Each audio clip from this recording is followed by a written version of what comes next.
Hello, listeners. I'm Artie, and welcome to Natural Chaos, where chaos runs supreme and logic tries rebelling. Have fun and embrace the chaos. Start the jingle. Hello,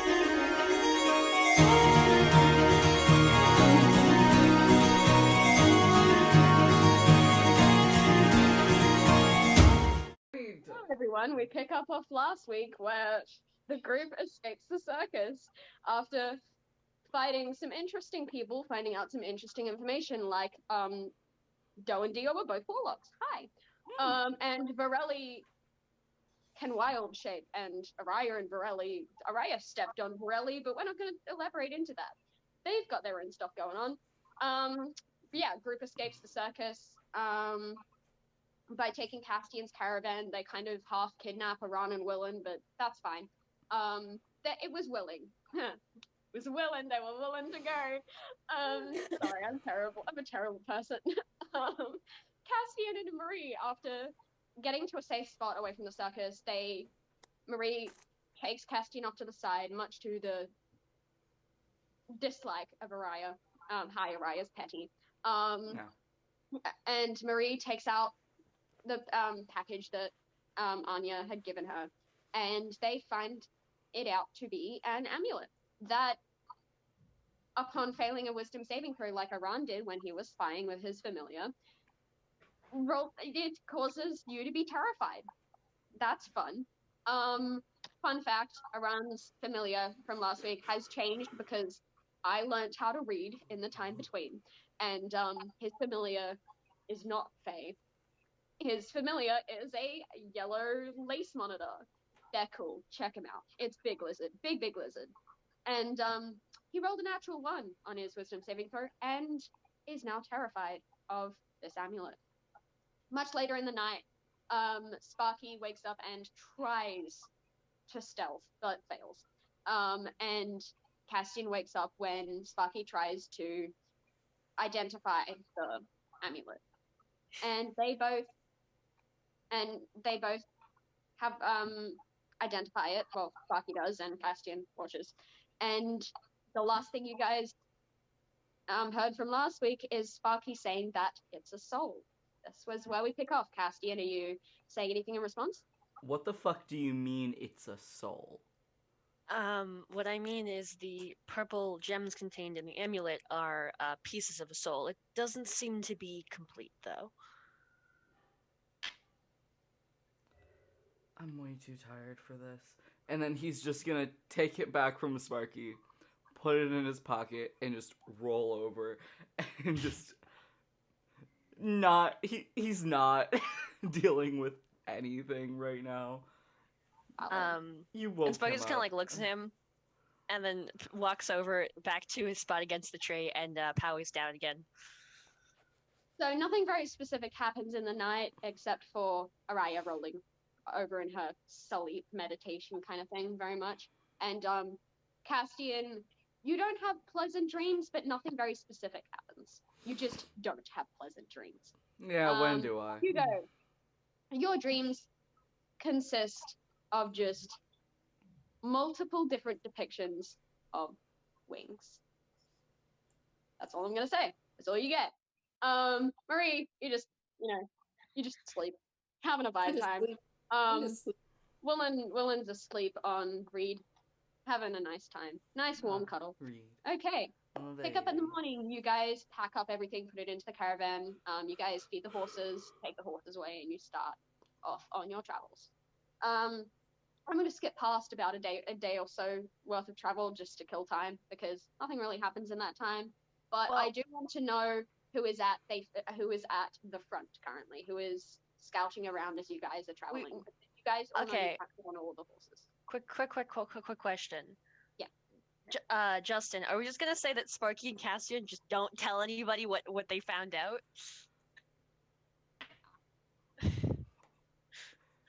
They'll get to it. Okay. Next time it comes up in conversation, he'll be like, "Oh yeah, this thing is soul juice." Yeah, gotcha. So I feel like So in that case, Castian doesn't say anything. So Sparky's just gonna okay, I trust your judgment. Well, let's keep it quiet. You shouldn't. during this entire time, on that topic, Araya has been very quiet, has been off to the side of the group and not very much talking because she's feeling petty. And Iran, also the pettiest man alive, is walking as far away from Araya as possible on the opposite side of the group. He's fine. He's chilling, just not chilling anywhere near Castian, who has the amulet, and Araya, who he's petty with. Because he's a petty homosexual. So, who is at the front of the group? Because not all of you can fit onto the horses. There will be like one of you on the horse. Two of you on the horses. Or if you're leading them and not riding them. Just what is your layout? Cass is definitely going to be at the front because Cass is caravan, horses. He's the animal dude, so he'll be at the front with the horses. Sparky's definitely not at the front because he, for obvious reasons. Yes. So Castian, are you riding one of the horses or leading them on foot? Probably riding. Okay. Are you guys choosing to perimeter around the caravan, or are you inside the caravan? Perimeter. Marie's gonna be outside it at least. Okay. Willen's inside the caravan because it's warm and he likes it. And Rita's probably in there with him because during this time, Castian is like, it's like when a friend comes over and sees your pet and your pet just deserts you. Reed has completely deserted Castian and is only hanging around Willen. No My matter how much brother's you try to dog, talk every time I visit, yes, loves me more. Yeah, Reed has betrayed you. A question: is it possible to sit like at the back of the caravan, like half inside, half outside situation? Yeah, there's a little like, I don't know what you call it, like veranda, but for a caravan, balcony. Not that, like a caboose. You know what I mean? It's a the back of a caboose. We'll call it a caboose. That's probably not the right word, but it's fine. Caboose. Yeah, it's a thing. Hi, a lot of us have balcony trauma. Hi, Life of the Party, you should check that one out, because that's cool. So, Cassie, since you're at the front, and, Sparky, since you're at the back, I would like you guys to roll me perception checks, as well as Marie, actually. Yes, because Sparky's kind of like sitting there just so he can kind of keep an eye on people inside and also his surroundings. What's gonna happen to Marie today? Perception. Oh my God. What's Hugo doing? Is Hugo in the caravan with Willen? He's vibing. He's probably on the outside though. Okay, I would like then all of you roll me a perception check. I got 12. Okay. 16. Okay, so you said perception. Garbage. Nope. Okay, don't worry. Not even worrying about it. Nope. What did you roll, Hugo? Natural 20. Natural 20. Okay. Your Hugo, dice love you. Your dice are so nice. What the hell? This is so weird. Okay, Hugo. I would like you to roll me a d6. Oh. Okay. Try one. Why? Yeah, I got Yeah, it. the normal dice. Yeah. 3. Okay. Fly. As you guys are traveling along, Hugo, you would have spotted this first, and if you pointed it out to Sparky, Sparky would have also seen it.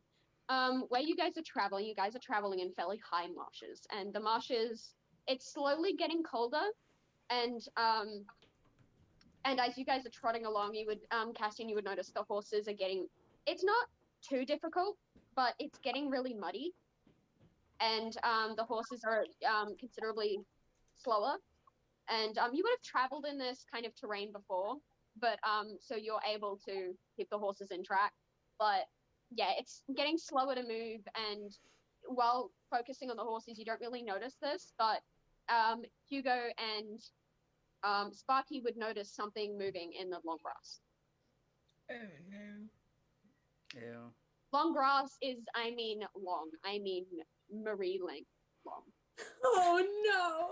She would disappear. Yeah. She would disappear. Oh. Right. You guys doing it? Alright, so upon, I guess, Sparky sort of, Sparky sort of seeing, the thing, he sort of, like, pulls out his crossbow and kind of like opens the door to like the caravan and just lets them know that there might be something that like to be prepared because there might be a fight. Yeah, Castian, you would also see this, and Marie, you would, hear this. You would hear Sparky. Marie, you would also hear Sparky, but you are on the left side of the caravan, and so you wouldn't have seen it because the sound was coming on from the sound and the rustling and the grass is coming from the right. Oh, So, you guys, once you guys are aware of the sound, you guys hear it coming closer, and you hear like not whispers, but like kind of like kind of scratching noises and bird noises. But not creature bird noises, almost like a parrot. Like, yeah. As they get closer, I would like you guys to roll initiative. So Aran is currently at the top of the initiative order, so he's going to, as you guys see these crow-like figures pop out of the grass, Aran just shoots lightning hands out. And that doesn't succeed, but they take half damage instead. 6, 5. 5 damage, still good.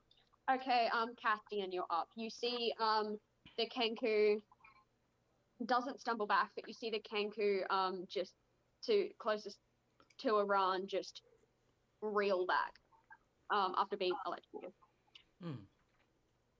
Cass is just gonna be. Castian, what do you do? Yeah, Cass is just gonna sigh and just pull out his longbow. And while he's still on this horse, he's just gonna draw back, go over there. Yeah. Let's see what he. Does this boy hit? Oh. I'm gonna assume yes. That's a 21. Yeah, that hits. Yeah. Roll your damage. I'm rolling my damage. Where's my D8? There's my D8. Cool. And he's just gonna draw back. He's gonna let it go for 11 damage. The Kenku that you hit looks rough.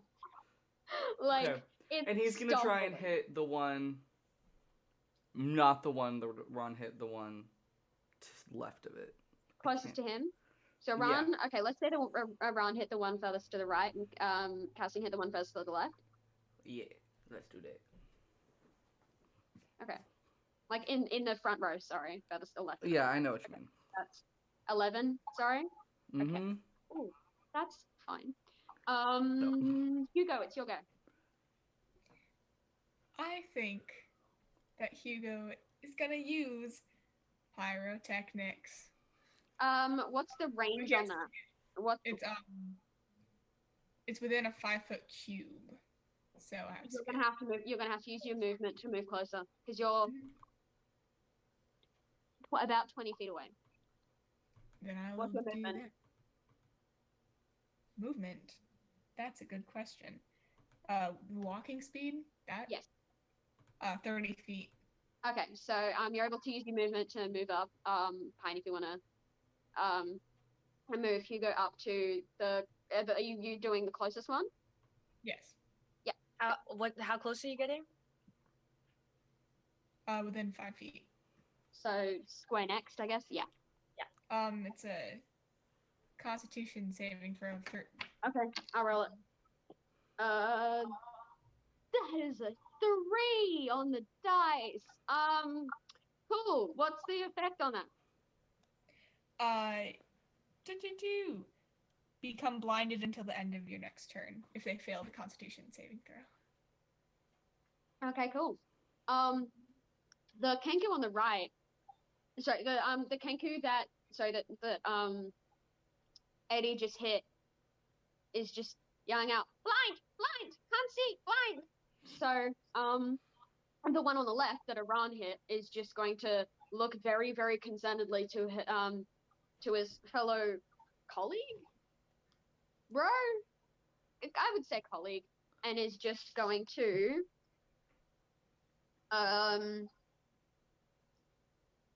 do an attack with its short bow, trying to hit out towards Castian. Cocked. Same roll. 20 to hit. Oh, that hits. And that does 4 damage. Alright. And it can't do anything else. So another Kenku is going to, so the one behind it is going to try and shoot out for Aran. Aran doesn't have a great AC at the moment.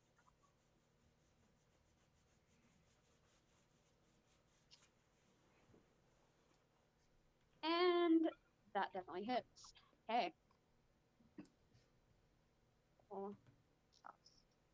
That's 7 damage for Aran. It is now Sparky's go. Okay. So, Sparky, already having primed his crossbow, takes aim at the Kenku nearest Hugo. And that is 12 to hit. 12. No, that does not hit, sorry. Okay. So, like, the crossbow bolt kind of just, like, sort of, like, soars between the two, and lands somewhere in the grass. Yeah. Is that all you can do? That's all he's doing at the moment. Okay. The Kenku that is currently blinded, do they have to make a saving throw at the end of the next turn, or does it just end at the end of the next turn? Must succeed on a Constitution saving throw or become blind until the end of your next turn. I think it's just 1 turn. Okay, cool. Well, this Kenku is going to blindly, so disadvantage. Blindly swing out with a short sword towards Hugo. That does not hit. That was a 2 on the dice. And then it comes, as it swings out blindly, it's blinking again, and you just, I see Hugo now. It's now Marie's go. So Marie, you and Araya would both hear just a bunch of noise coming from the other side, and hear like Aran just yelp from being hit with an arrow, and Castian probably yelp, and multiple people. Yeah. Okay. So she's gonna use all of her movement and her bonus action dash to go around the cart. And up to the one that Hugo's fighting. What's she gonna do? Are we considered flanked right now? Or is it considered and Hugo? Allies within 5 feet, yeah. Yeah, you guys are close enough. So I'm going to use my dagger and take a swing. See what happens. Hope this goes well. That is a 19 on the dice for a 22. Yeah, that hits. Great, I get to roll a lot of damage. So I get 1d4, and I get 2d6, and I get to have fun. That was a trashy roll, but that would be 13 points of damage. So the one that Hugo hit? That was the one that Aran hit earlier. That Kenku goes down. So if you want to delete that one off, I don't even think you guys would even really see Marie. You just hit zip, slash. The frick did I just do? Hit Kenku just thumped to the ground. Okay. There you go. I accidentally zoomed. I was like, whoa, what happened there? So Araya is going to use her movement as well to get up in between those two Kenkus. Oh no, she can't. That is not a lot. That is a lot of movement. She would have to use a dash action. What movement does she have? She if you can move her 30 feet closest. I think she has a 30 feet movement. Sorry, that's Willen. 1, 2, 3, 4, 5, 6. Okay. There you go. That's as close as she can get with a dash. Let's have a look. Araya is going to 60-foot / 10-foot sphere. Ooh.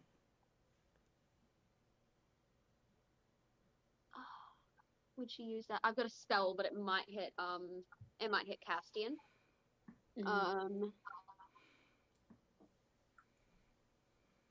No. Oh, yeah, well. No, she's not going to do that. She's going to use the dash. She's going to use the dash action. So move her up to the closest to in between those two. Yeah. Hey, just saying. Never mind. Right. I was gonna say I attack of opportunity, but I believe that's when leaving range, not entering. Yeah, and she's going in within range of both of them, so no. So that it is now Kenku's go, and they're gonna go for Araya. But she's fine, she can handle it herself.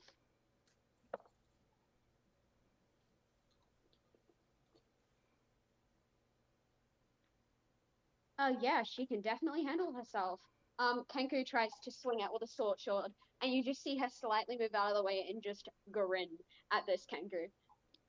She's having fun. She hasn't been able to hit things in a while, and because Araya has now, and Kenku has now gone, it is back up to Iran's go. Iran's just gonna look at Araya and just scoff at how petty she's still being. And he's going to cast, not that. He's gonna cast Thunder Wave towards the two Kenku, one on the right of Araya and on the other right of Araya.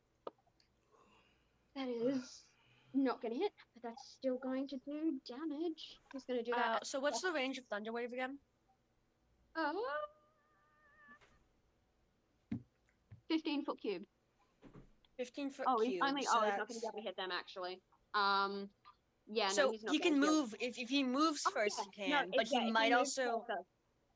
He Okay, can. so if he moves there, Here? there. No, it just moves. Yeah, if he moves there, he won't get Araya. Yeah, you're right. No, It'll just miss her. Yeah. They still take half damage. D8 of damage. So 1. Because 15-foot would be about like. Yeah, he's going to cast this at second level, which is 3d8. I have 3d8s. No, I don't. I'm just going to have to roll on a second time.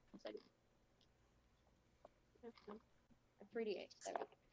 That is. Yep. Both those Kenkus go down. As you see Iran just shoot out a big, loud, booming, thunderous wave, and you see these Kenku just blow back, and it just instantly killed. We love Iran. It is now Castian's go. Wow. He's gonna go ahead and just longbow once again. Can you delete the one right next to Araya and delete the one at the bottom of that little square thing? Yeah. Castian. Cass is going to. Are these considered beasts, by any chance? No. No? No. Okay, never mind. Cass is gonna draw that longbow once again, and he's just gonna go ahead and make an attempt towards, move those dice out of the way, towards the one at the very back. Mm-hmm. That is. I am rolling really well today. Okay, that's a 23. Yep, that hits. Okay. Roll your damage. Rolling my damage. And that's gonna do 9 damage. 9 damage? Kill. Hugo's go. So you see the one. So which one did you hit? The one that's dead now. No, sorry. No, Caspian, which one did you hit? Sorry. The one in the back. One in the back. You see that one looking considerably rough. One hit could kill it. The other one is looking completely healthy. The one right next to Araya. I would like to go after the one that's completely healthy looking. With the long sword. 2 hands this time. Hugo's gonna have to use his movement to move closer though. Yes. How far? He will get if you want to move up right close to him. You can do that with your movement. So fine if you want to do that. I'll do that. So Hugo, you moving up to the far one? Yeah. No. Well. The far No, one? the other one is the one on full health. This one or the one in... The one right next to Araya is the one on full health. Move it to the other one, Pine. Okay. In between, because yeah, that one's the one on full health. What is it? What do you hit? Okay. I rolled a 17. Yep. And That hits. rolled a 9. Cool. Your boy also kind of starts to look rough. Good. Right. Both Kenkus go.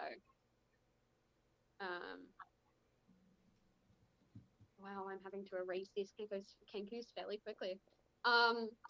So because they have so this Kenku is going to go for Hugo. That is a 18 to hit. That's an 18 to hit, Hugo. Yeah. That hits.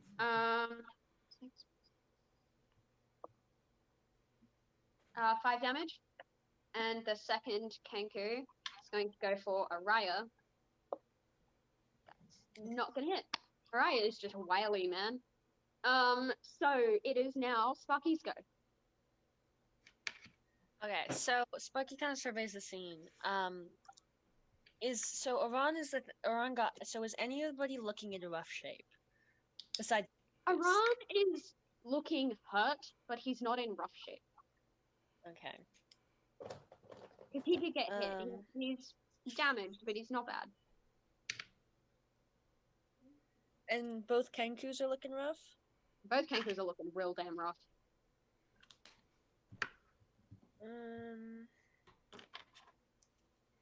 What's the range of Thorn Whip?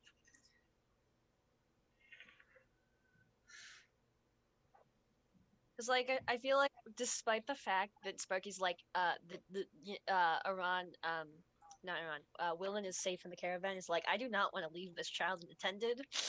So I'm just looking at my spells real quick. Yeah. Where is Thorn Whip? I'm forgetting what the alphabet is. Perhaps. No, she's all the way over here.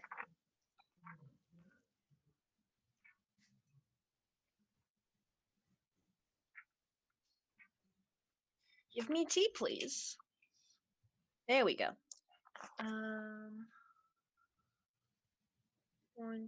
Thorn.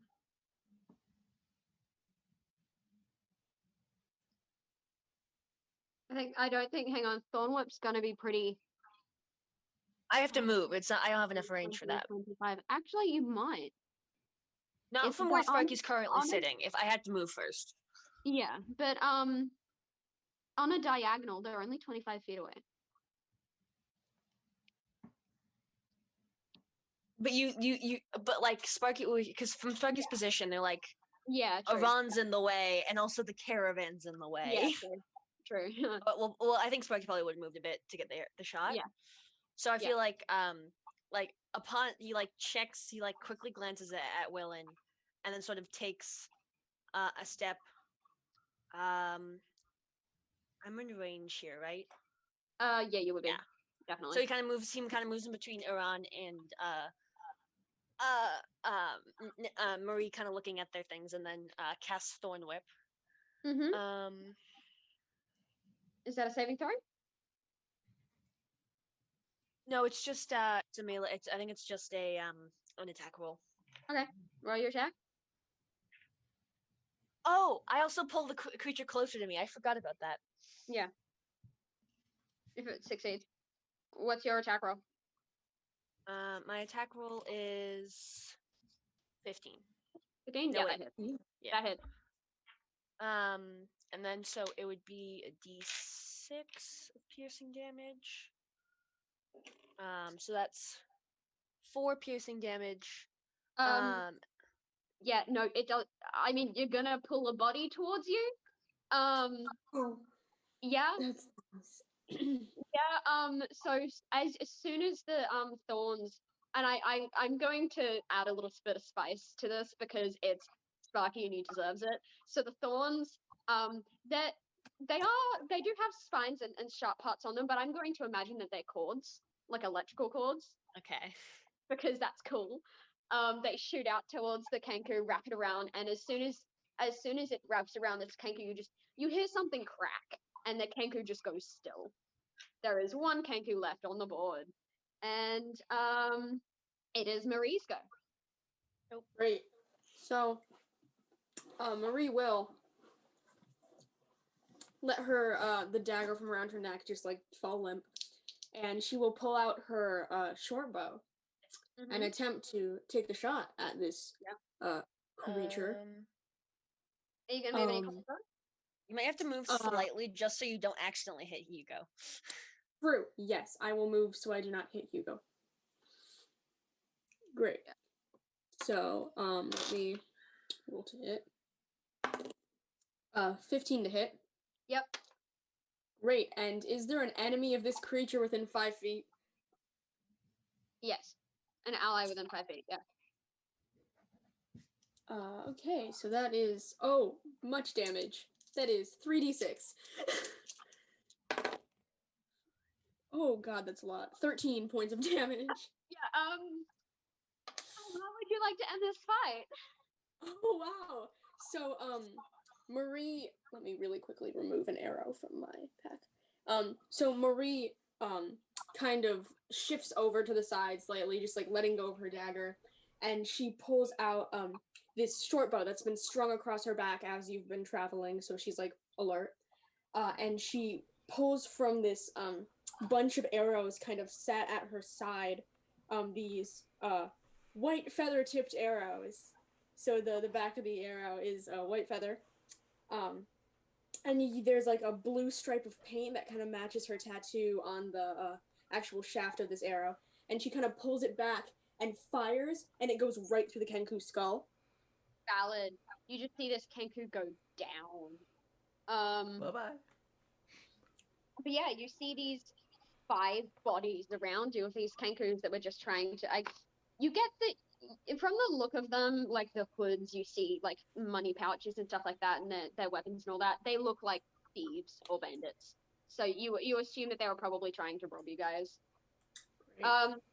Yeah, I guess we're out of combat then. There we go. So you guys see these Kenkus just hit the floor, and earlier when Iran got one of the hits against the Kenku that Araya had just walked over to. You just see Araya snap back to Iran and just goes, "I had that."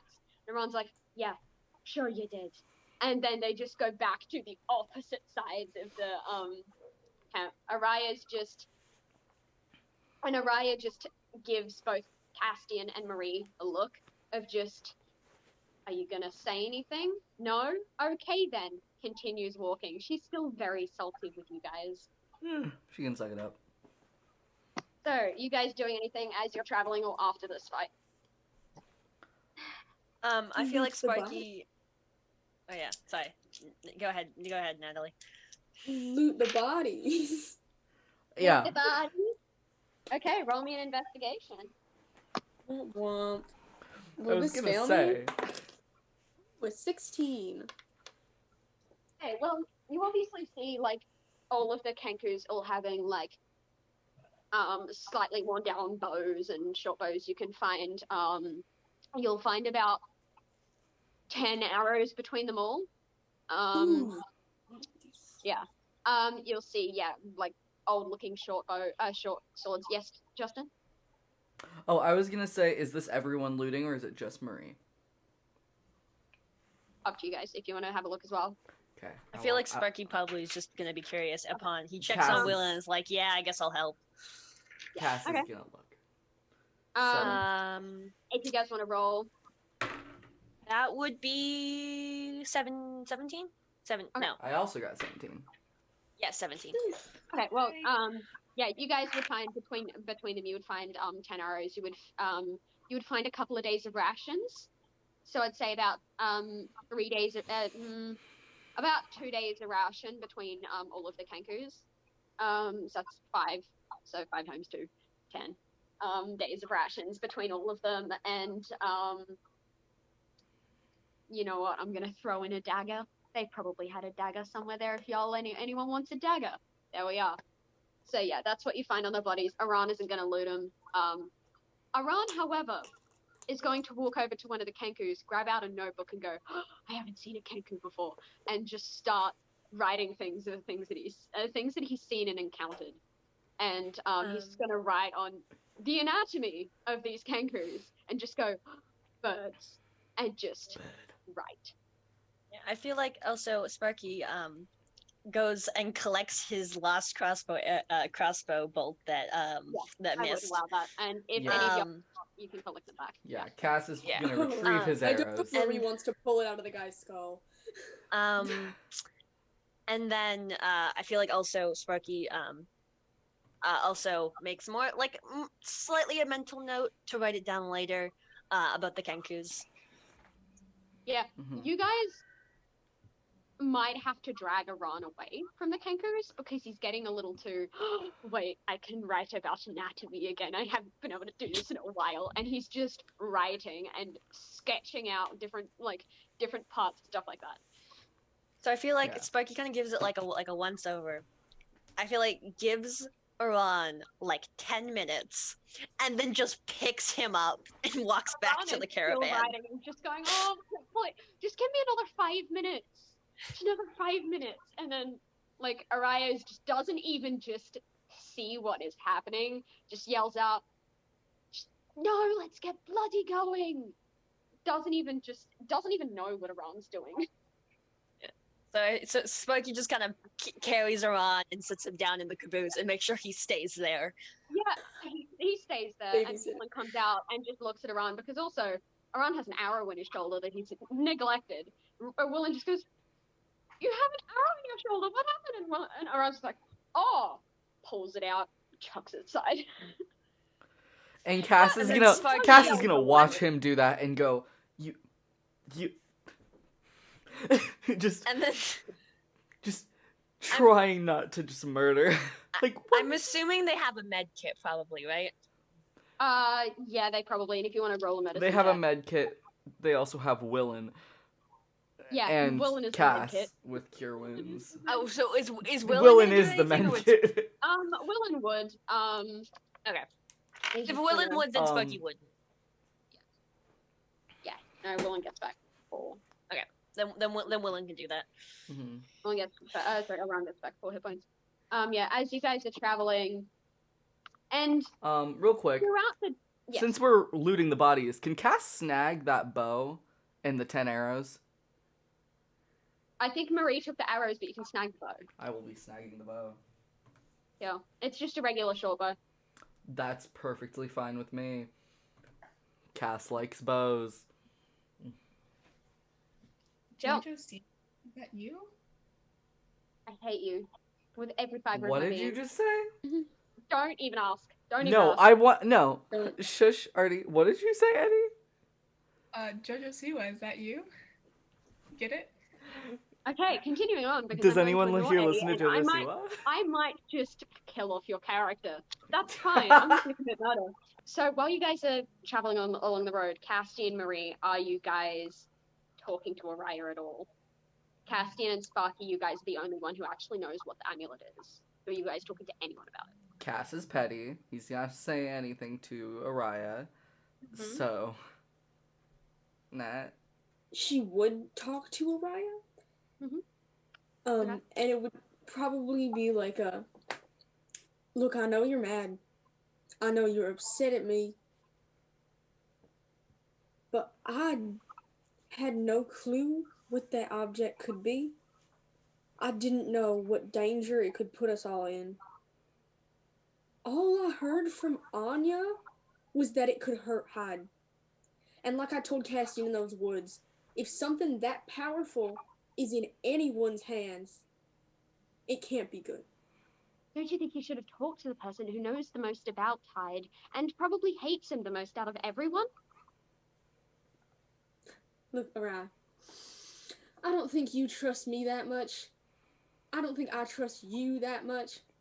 I think it's a similar exchange of energies here. And to be perfectly frank, I'm waiting for you to gain my trust. I'm waiting for a time when we can prove to each other that we can talk. But for now... Araya's face just changes slightly. She's just gonna lean a little closer, and so no one else can hear. Unless people are sneaking up on them, you're not gonna hear shit. And just whispers, she's like, well, you're considerably good at trusting people now, aren't you? And that's what landed us in this mess.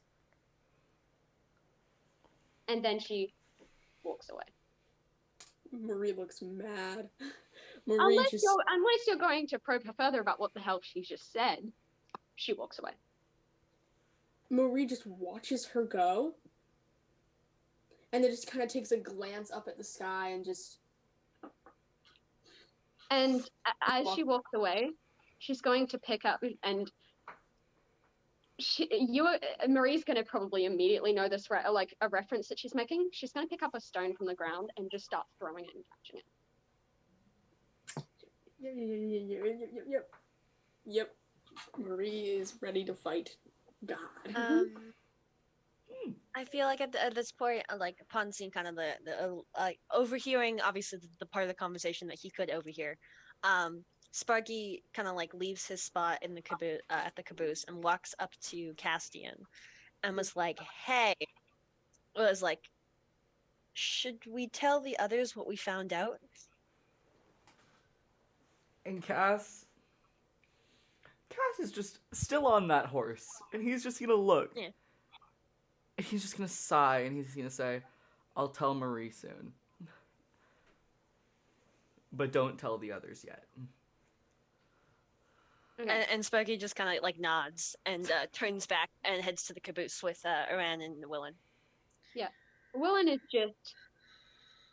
Aran is just, like, verbal vomiting out what he saw about the Kenku. And then just Willen is going, oh, yeah, really cool. Reading through the notes.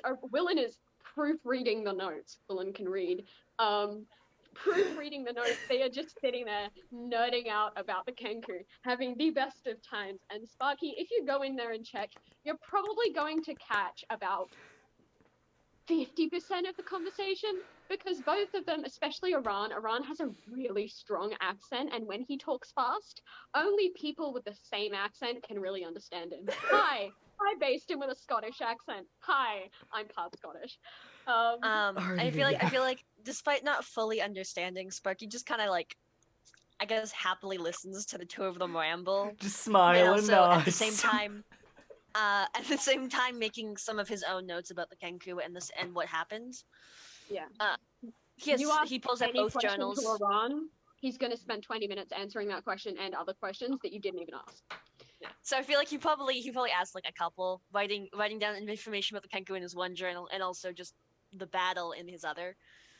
Yeah. Okay. So it gets around campfire time. It gets around to the night. You guys have, because you've traveled for a couple of days beforehand, you guys start noticing that it is getting colder, and you see bits of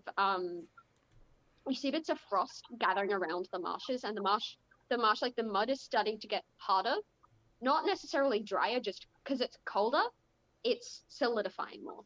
And you see frost starting to appear on the edge of the marshes, and you look ahead and you see it looks a little bit like a snowfield, because at the tops of the marshes, it's just snow. not snow, but like frost. So it looks white, but then you look and then say like Marie, however, would probably not see that all that well, and would just see like you would just see a gradient of green and white because Marie being 5 foot, the grass being around that, a little bit shorter, but like around that. Yeah. But Caspian and Sparky would have no problem just seeing, oh, it looks really pretty. Marie looks up, goes, what? Yeah. Y'all kind of gather around the so you guys flatten some of the grass, keep some of the grass away. Willen has, I swear to God, Willen has, I think, me and Eddie have the same brain, I swear. Let's gather around the campfire and sing our campfire song. What got me was the way you guys put have it a out. freaking campfire.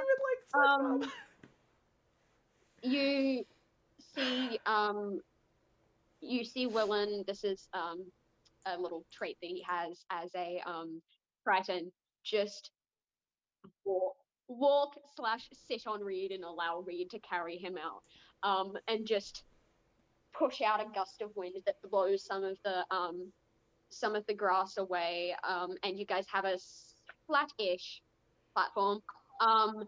You will, however, there is still long grass around it. So you guys will have to take watch for the night because you're not going to be able to see much otherwise.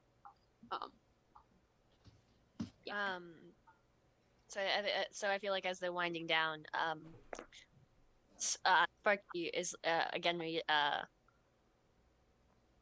probably not as important, but like Sparky being like, yeah, I can, and Sparky being like, yeah, I can keep watch most of the night. Okay.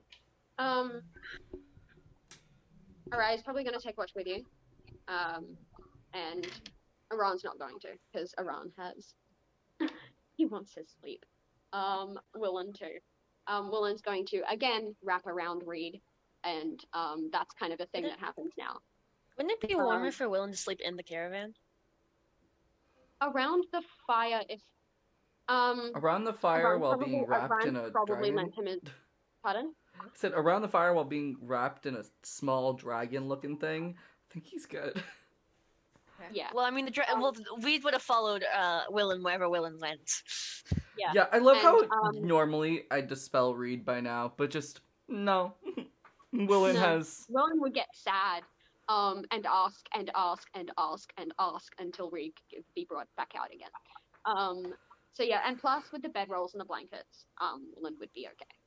Would be better in the near the campfire than that. But yeah, as you guys are sitting around the campfire, are you guys discussing anything? I think Hugo's gonna chat up Nuada a little bit. Lately Q&A. Yeah. Hugo remembers his dreams, right? Yeah, probably, right? If it's just the same thing over and over. Same thing over and over again. Yeah. So he's gonna ask, hey, what's up with the wings thing? Is that connected to you? What's up with by the chance? Wings thing?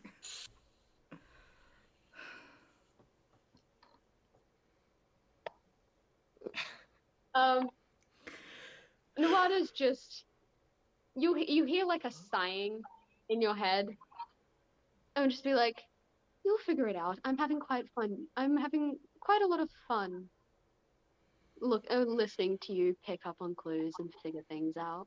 What's the fun in telling you everything?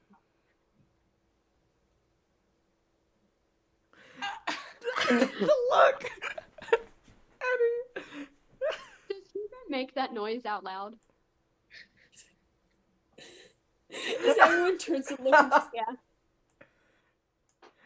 Yeah. Arai's just gonna sigh and turn to Hugo and just go, Nuada. Yeah. You know, if you were actually persuasive, maybe you'd get somewhere. I'm trying. I don't know. How do you persuade a voice in your head? Ives does this. hands between, like, pressed against her nose. And Willen would be like, oh, I'll try. You hear Willen's voice in your head. Because Willen is telepathic. And goes, you'll just see Willen, I was about to say cross his legs. He doesn't have legs. Wrap his tail around Reed, I guess, and just sits up, leans on Reed and goes, and just you hear, hi, anyone there? Hello? Hello? Hello? Echo chamber. Sighs. Yeah. He sighs and goes, yes, dear? And goes, hi, wanna tell me things? And Nawada just, you can't hear the emotion that Nawada is expressing, but you just hear her go completely silent, and Willen just goes, and just leans his head on top of Reed and just pouts. And just goes, starts to pout as well. I don't like her. I don't like her. She's rude. Tell me about it. Was she mean to our boy Willen? Is that what I'm hearing? Do I need to murder? Is that what, did Castian say that? Yeah. Willen just looks up, she goes, she didn't say anything. She didn't tell me anything. It is not crying, but just like pouting. He's petty. It's his turn to be petty. It's not genetic, but he gets his pettiness from Iran. And it's just like, I don't like Nawada. She's rude. She's not an animal. Animals are better. And Cass is just gonna look over at Reed, and then look at the horses, and then look at everyone else. And then eyes land on Marie and just go, tell me about it.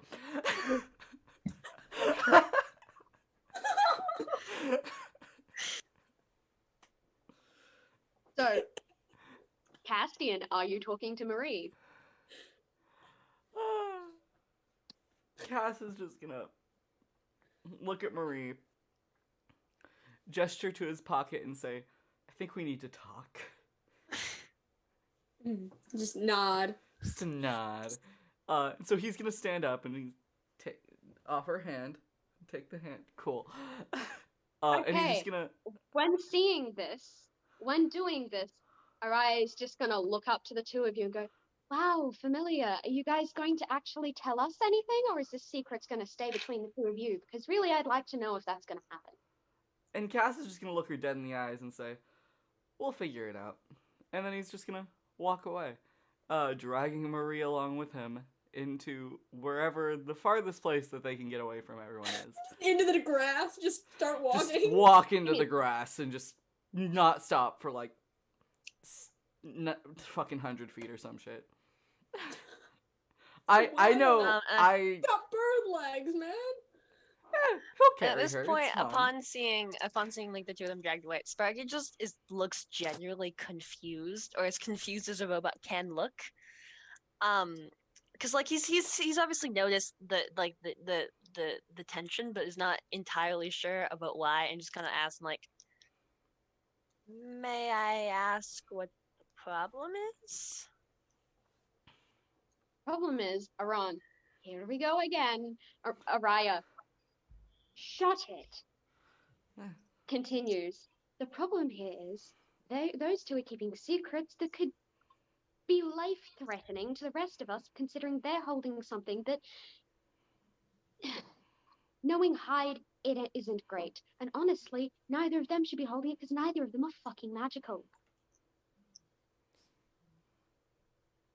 I mean, so I feel like at this point, Sparky's like,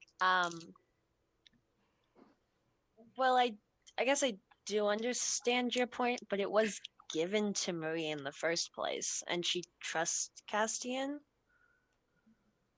Anya was close to falling off a bloody trapeze. I think Marie was the only goddamn option. I know Anya a little bit better than a lot of you, and definitely a lot better than goddamn Marie. And I know how she thinks. And I need to know this information if we're going to defeat Hyde in the bloody first place. Well, I do understand your point there. Anya did indeed approach Marie pre-incident. So it seemed like it was going to end up in Marie's hands regardless. I've been at this circus longer than all of you, and none of you would remember this at all because you weren't there at this. Aran looks, because Aran remembers having being told something of this caliber. And then Sparky looks so confused, because he said like I was literally there the day everything went down and nothing else. Yeah, like that's just what Sparky's currently thinking. Like, yeah, I wouldn't really count myself in the circus. Regardless, obviously this is all mental dialogue. Do you know how many times Anya's tried this? Stolen the same thing over and over again and given it to person after person, and every single time that person has either gotten themselves injured or killed. Same with Anya.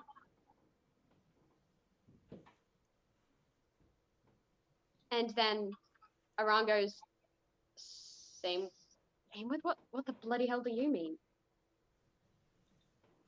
And Araya just goes, and then she thinks, and then she considers about whether this is a thing that she should say. And Aran is just like, what was that about bloody secrets, hypocrite? And Anya goes, and Anya, Araya, I'm thinking about Anya right now. Araya just goes, how many times do you think I've seen Anya kick the bloody bucket? Gears are turning. Theories confirmed? Question mark. Okay. We're talking later. Looks confused and is just, huh? And Willen just goes, what? And then I feel like Sparky, because remember Sparky, when they were in the office, was able to identify objects that had necrotic magic. Mm-hmm.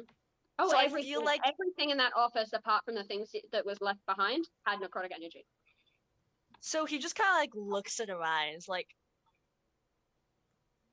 is Hyde a necromancer? Yeah. I wouldn't classify them as that, but I guess you could say so.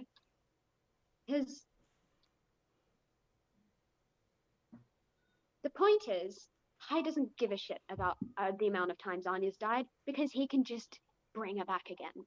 This has happened so many goddamn times. So many different instances, and the Maries of this situation have gotten themselves killed every single time. That's why those two shouldn't run off and tell their little secrets, because I don't want to be Marie in this instance. Fun. I can see why he might have kept it well guarded. And the other thing is like, yeah, the whole situation makes more sense now that I think about it. His office did reek of necrotic energy. He reeks of bloody necrotic energy. And Araya starts, as she is talking, she's just, because when you guys have seen her cast spells in the past, you see a green amulet that not dissimilar to, not similar to Hyde's, but it's still it's in the vague shape. It doesn't look like it could be related. And she's just fiddling with it, turning it around into her hand. Her spellcasting focus. Well, if you're so interested in, if you think it's important for you guys to know, last night would this have been last night? It would have been that they figured this out? No, it would have been a couple of nights ago. A few nights ago, I was able to cast Identify on the object. And Ron just pale slightly, but is very, very interested in all things magical and what this could be. And he's had many, many different theories in his notebook. And Willen also has theories, so turns around to face, and it's like the goddamn peanut gallery. Even Reed's just going, oh, what? And everyone just turns and just goes, oh, Sparky story time. And Cirque looks at Willen and then looks at Ron. And is like, And so like leans over and like whispers, "Is it a good idea to let the child into this conversation?" Willen, Willen just, because Willen has a very high passive perception, goes, yeah, it is. I know more than this one. Looks to Iran. Iran just begrudgingly goes, thinks for a moment, sighs, thinks for another moment, goes, I want to say that the child's wrong, but no. And then Araya's like, oh yeah, a child knows more than Iran. That's believable. And so murder. Sparky basically is like, so the amulet thing, so all the gemstones, basically the amulet contains an incomplete soul. Iran's just like, oh, cool, writes notes. Still terrified of the amulet, but nerd all the same. Araya pales, stands up and goes, excuse me, walks in an opposite direction. Pales, like pales. Like Iran rolling a natural 1 pales and all walks off. And then Sparky just kind of like looks at Iran and is like, should I follow her? Iran looks.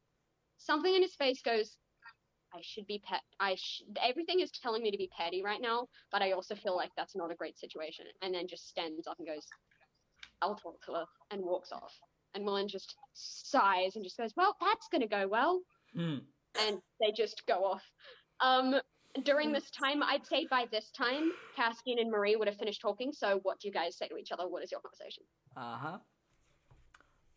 Cass is just gonna, at some point during this, just finds a couple of rocks in the middle of this grass. Just pushes the grass to the side so they can see each other. Just sit down. Just sit on the rocks. We can vibe. Cold away from the fire, by the way. Like, it's starting to get cold. Castian, you wouldn't feel it as much because you used to live in this area. And Marie, I guess you're covered in bird feathers, but still, it's still getting cold. Yeah, I still grew up in a coastal town. Yeah. Cass is like, this is my area. And Marie is like, the bird thing shivers, feathers fluff. Yes, like the feathers are fluffing up. Cass is just gonna sit her down and just go, and he's just gonna pull out the amulet. He's gonna offer it to her. She'll take it. Okay. And he's just gonna say, Sparky found out what it is. He did. A couple nights ago, he cast Identify on it. I've been sleeping on it. I've been trying to figure out how I want to tell you, but I realize there's not really any way I can say this lightly.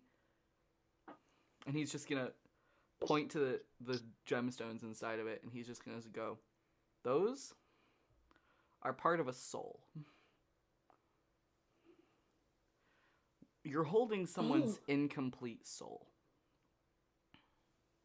That definitely explains the weird feeling. Marie, roll me history check. Oh no! Oh no! Hi, please do me good. Please be nice. Oh, okay. That's a 19. The purple stone looks very familiar. And I don't know from where. Yes, you do. I do? Think about it. Think about it for a sec. The purple stone looks very familiar. Oh! Wait. Now that you've thought on it, and now that Castian has said what he said, it clicks. Mm-hmm. She kind of freezes and almost drops it, and she goes, oh no. God's that fool! Cass is just gonna reach out towards her, just, what? Are you alright? Yeah, I'm fine. But... Who's not fine?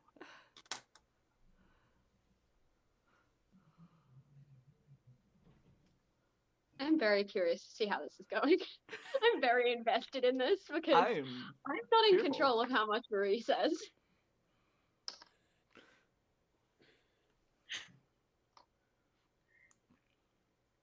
she kind of like stops herself almost, just thinking, just so deep in thought that like she goes blank for a second, like just. Cass is just gonna. You know you can tell me anything, right? I can keep secrets. You can trust me. Yeah. You know those twin boys? Do and Dio? What does this stone look like? And Cass is just gonna look at it, and he's just gonna almost flinch, but not really. Just more, just tighten face muscles. Just.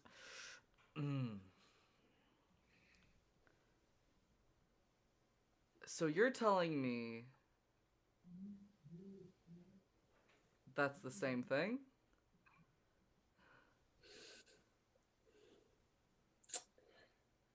Very well might be.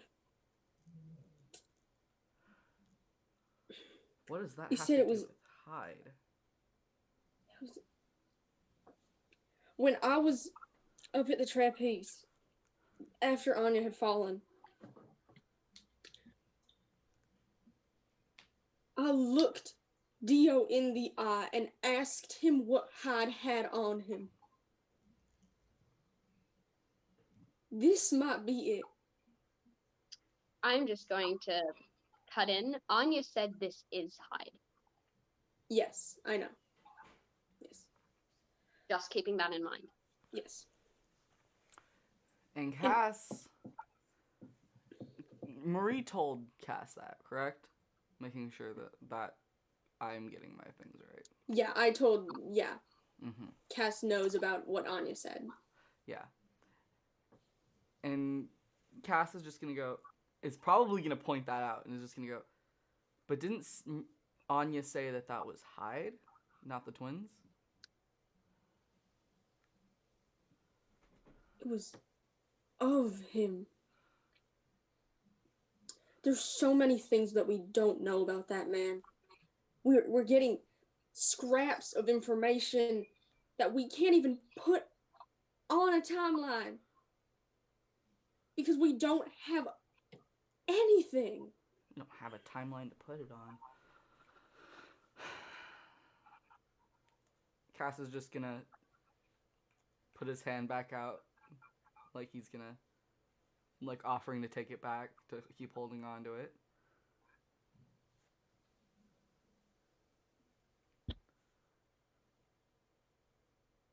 I'm gonna keep this with me. Cass is gonna nod, just put his hand away. I need to tell Araya. I can't have her going off, yelling at me again about things I don't understand. She just pockets it. Mm-hmm. You guys returning? Yeah, Marie's Cass is just gonna hug done. her, and then Yeah. just a Hug good back. old hug of the man that's a foot taller, just a hug. Yep. And then Okay. lead her back to camp. Yeah, as you guys come back to the camp, you just hear Araya Pale say, "Excuse me," walk off, and then you hear Iran speak. And by the time you actually arrive at the campsite, you would have seen Iran walk off as well. Willen just looks to Sparky and just goes, and then to Reed as well, and just goes, "Are your adults so confusing?" Specifically asking Sparky, because to Willen, Sparky is not humanoid and not adult, because he thinks of adults as being stupid humanoids, stupid old humanoids. So he just looks at Sparky and goes, "Why are adults so confusing? They have too many emotions." Yeah, I do not comprehend it myself, Willen. Willen just looks to Reed, silently communicates, then holds on to Reed. Reed shuffles over to Sparky. Then Willen just unwraps around Reed, wraps around Sparky, and just goes, "We'll figure them out together." And just claps head on shoulder. And so he's like, "That we will." And then Willen will, like, absentmindedly talk to you about things that he's found out about adult emotions that he doesn't quite understand and doesn't quite comprehend. And if Sparky has his views on this as well, they will just discuss insight checks. Yeah. No, I feel Discuss and Sparky's insight probably. I feel like checks. Sparky's also making notes at this time and being like, "Yes, I'm gonna start trying to understand human emotions." Yeah, but Willen is going to try that with you. You guys get back at this point. Yeah. Cass is just gonna look around and he's gonna see Iran walk off, and he's just gonna look at Sparky, look at Willen and Reed, and just look back at Sparky and say, "What's going on?" Well, I'm imagining all the while Hugo is just arguing with Nuada, and Nuada just not responding, or just chaos. A one-sided argument. I forgot about being. No. Hugo's sitting in the back, just strumming, just looking straight forward, not blinking, just. At this, Sparky sort of looks up, and Mace was like, so we had a conversation, and Uriah let myself and let us know about some of Anya's and Hyde's history. So I took this opportunity to let them know about the amulet. Mm-hmm. What Sparky knew about the amulet, just clarifying. Yes. What I as in Sparky knew about the amulet. Well, just... Cass is just gonna sigh and say, "You weren't supposed to tell anyone yet." You never told me I wasn't. Yes, I did. Just go southern. Yes, I did. Anyway. Technically speaking, Castian never verbally said that. Yeah, he did. He said, "I'm gonna talk to Marie about it later. Don't tell the others." Oh, I didn't catch that. I just heard I'm gonna tell Marie later. It's fine. Pine needs to I start literally rolling only higher heard that. perception checks, man. Pine failed the perception check. Yes, Marie Marie. kind of puts a I'm hand half up. zoned Just- out. She just shut Castian up. She just puts a hand up. Just no. Sparky had every right to say what he learned.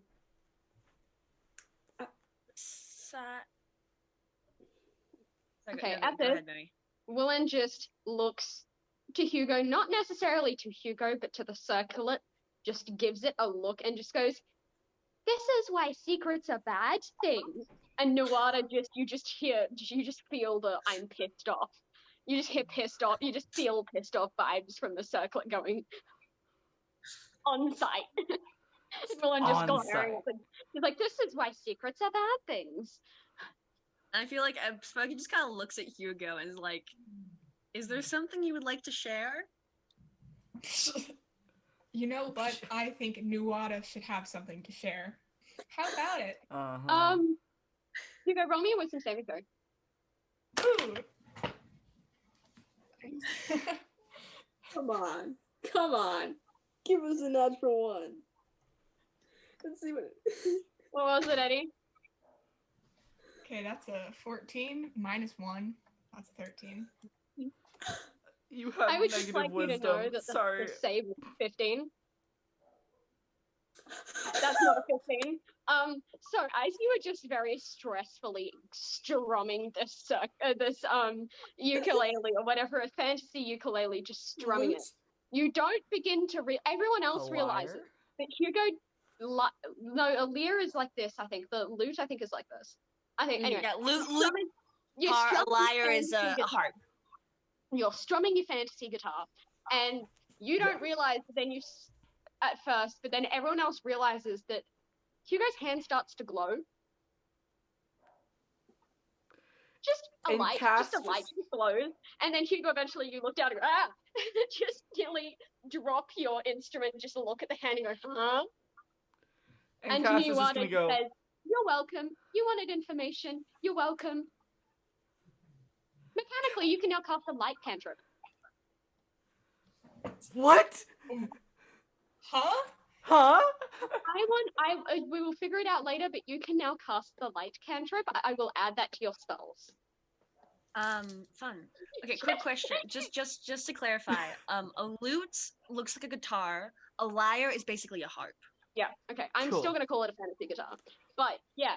Fun Hugo's times. hand is just glowing and just And you shake it, eventually it does light out, but you're just like, what? And if you shake it, if you think about it lighting up again, your hand can light up. And Cass is just gonna look at this, and he's just gonna go, that's new. Why'd that happen? What, huh? Just confused elf hours, just, huh? Why?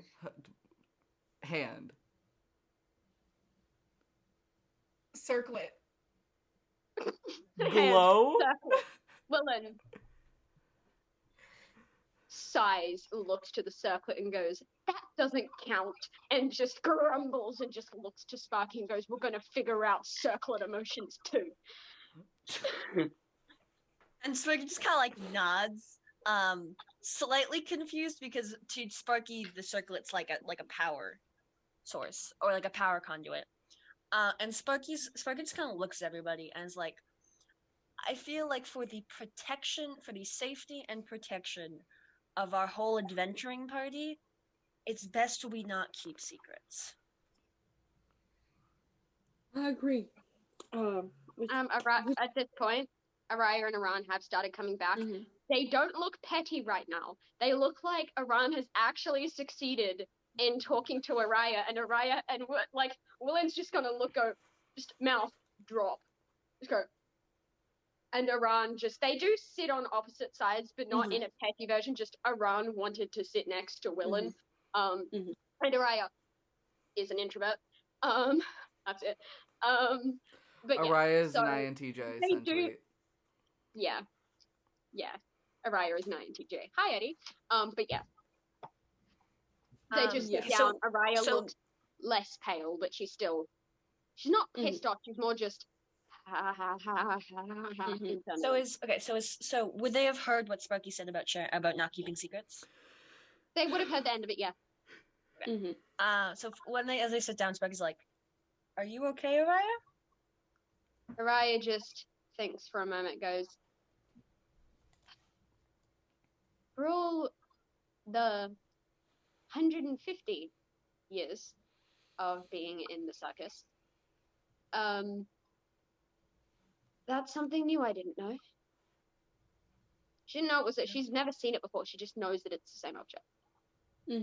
So Marie's gonna take it out and just hold it up and just say, I've been keeping this because I was terrified. My will is far weaker than any of yours. I don't know how to deal with potentially dangerous information nor objects. And Araya, I'm sorry I kept this from you. I'm sorry I kept this from the whole group. And she just tells everything she knows. Just everything. Everything? What she has told Cass by everything. That was a concerning clarification. It's not necessarily... We'll get to that.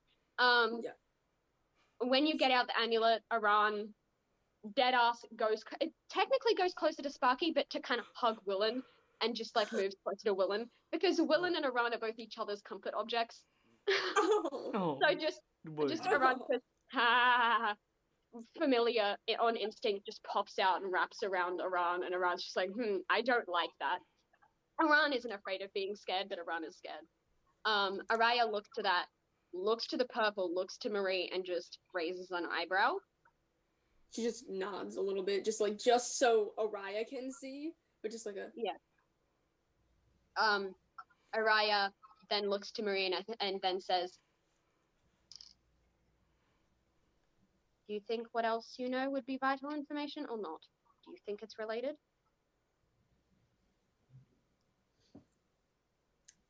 I don't know. I honestly have no idea.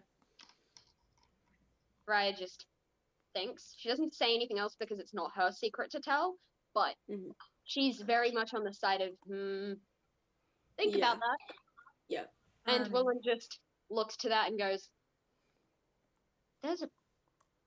that's weird. I don't like that. That thing has emotions that I can understand, and I don't understand emotions. But very bluntly saying that. Sparky just kind of looks like, you want to elaborate on that, Willen? It's just mad and sad and angry. That does make sense for a fractured spirit. Fractured soul. Willen's telepathic. Yeah. Again. Willen's very telepathic. I feel like Sparky kind of looks like I feel like Sparky kind of looks at her eyes like, you should probably tell Marie and Castian what you told the rest of us. Araya looks back to the thing and goes, Araya has tried to... Anya. Araya? Anya. This is a problem. It's an issue. Yeah. Anya has tried to give that thing away many times. And many times it has failed. And honestly, I'm quite surprised it got past the circus base of things. Araya is someone that has something to do with Hyde. I don't bloody know, and I'm not going to bloody know for a very long time. But I was the second person to come to this circus, and I always remember Anya being there. Anya has always repeated things over and over again, and every single time it has led to her death.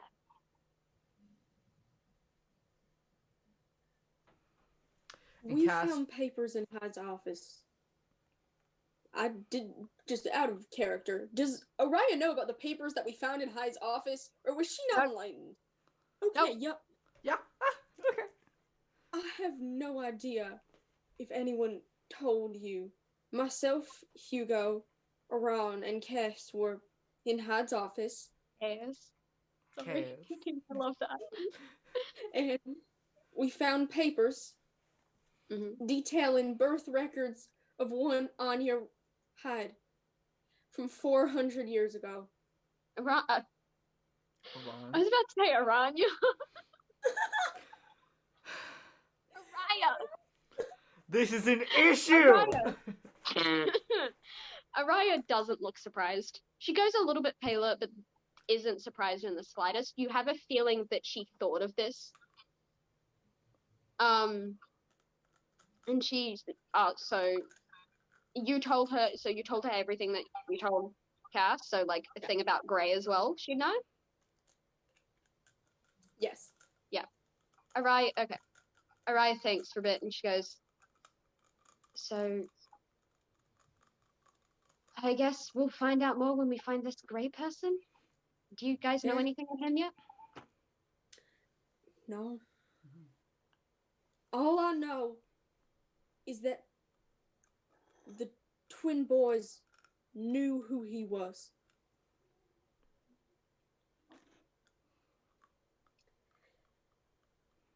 Araya gives you another look and then just says, okay. Actually, no. She's going to give a say okay, do all that. Then she's going to look to Castian and go, do you know anything? You fucked one of them? You think I know which one it was? Araya snorts and he goes, she gives you a look. And they don't tell me. Because everyone else didn't know. And Araya was the second person to the circus, but she would have told you when you guys were having this discussion. She knows nothing about like how Doe and Dio got to the circus. And then she just gives Cassian a very concerned look, and then Willen also slightly concerned and just goes, and they just say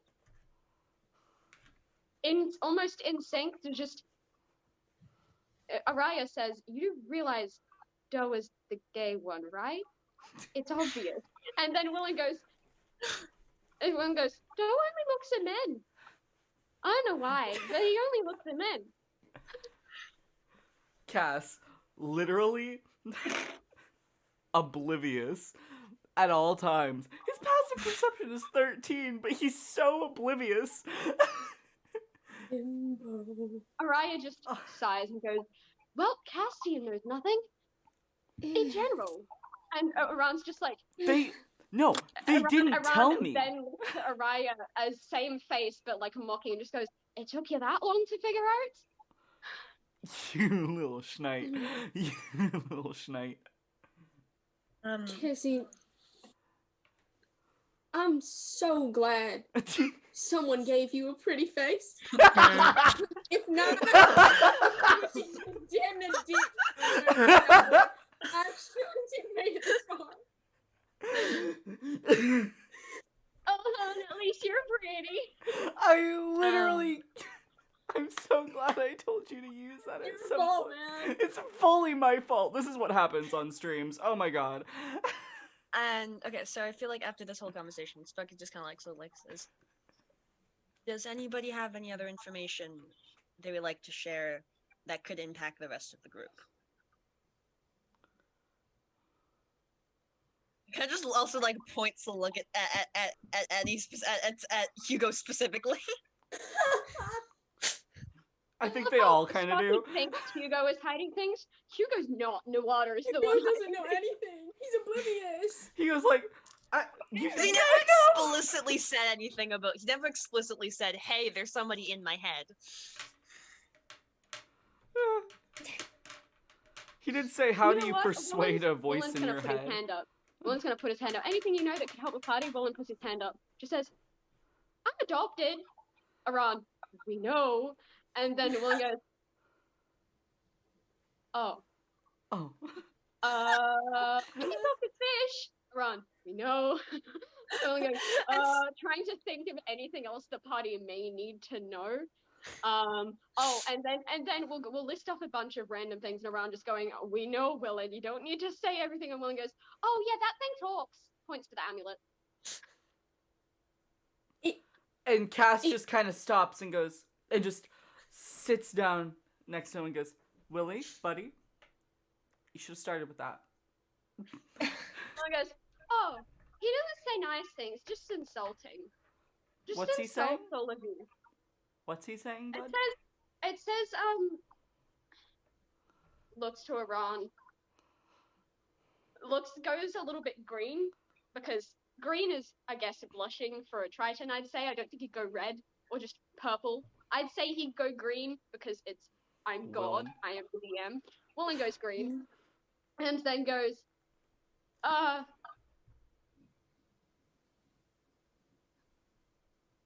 he called you, whispers to Iran. Iran goes, "He called you a bloody whore and is right." And turns to Iran and goes, "Language!" Then looks to Hugo, goes, "That one talks too much." That one points to Araya. "That one has too much in her brain." Looks to Marie. "That one's hiding something." Looks and points to himself. "I don't know what I'm doing most of the time."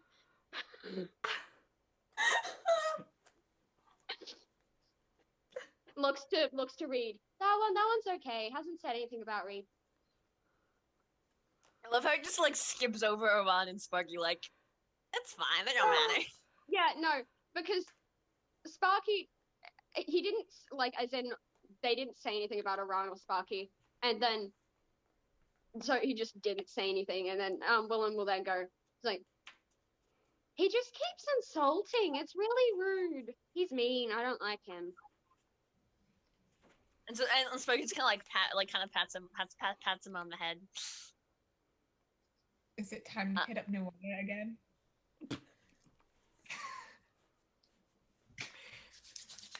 So Sparky kind of like points at him, like, "Is your circle Sparky points at Eddie. talking to you?"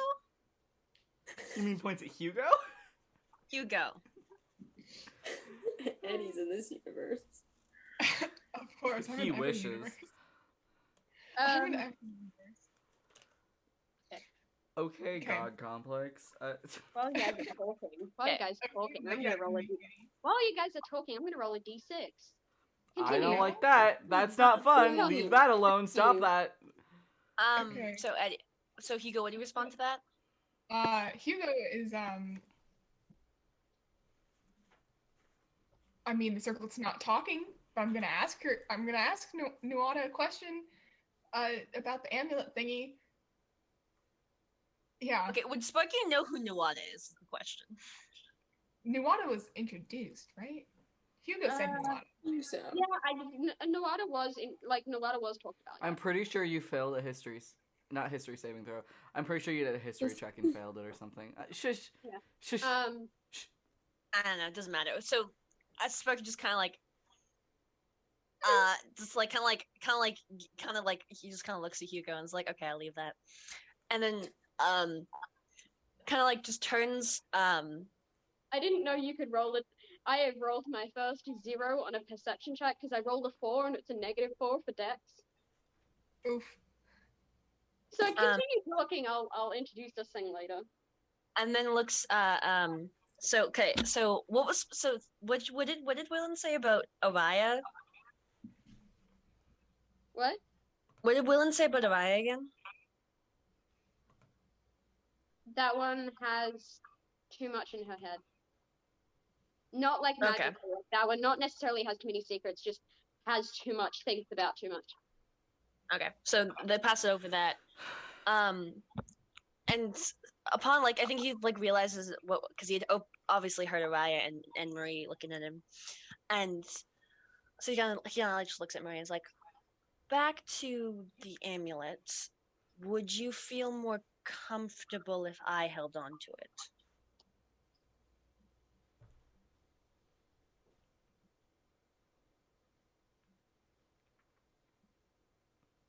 Sure. And she hands it over and just let us all know if it does something. Will do. And he pulls out a compartment closer to his chest and kind of tucks it in there. And sort of just kind of addresses the group and is kind of ask, please, next time, please let us know if there is something that could affect the, that could harm the group in any way. It is my assigned duty to protect those in need. I am a protection bot for a reason. So anything that could bring harm to the group, I would like to be aware of so I can help prevent it.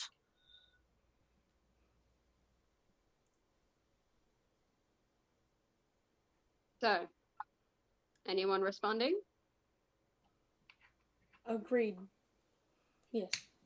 Aran nods and just thinks about it. He's like, I just realized I don't have any secrets to tell. I thought I'm a very private person, but y'all know that I'm bloody cursed. You know that I have a husband. Think. I think you know that I have a husband. Cass goes, Yeah. I know that you have a husband. I know you. He goes.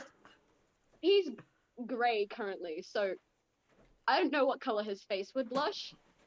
But he goes slightly blushed. Don't know what color that is. It's grey, so I don't know. Darker grey? Yeah. He goes a different color slightly.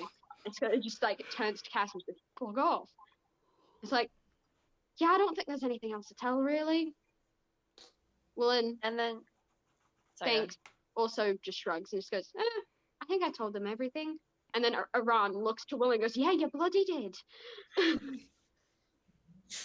And then I feel like Spike kind of looks to Aran. I don't think I'm quite fully aware of the extent of the curse. May you perhaps inform me a bit of how you became to be cursed?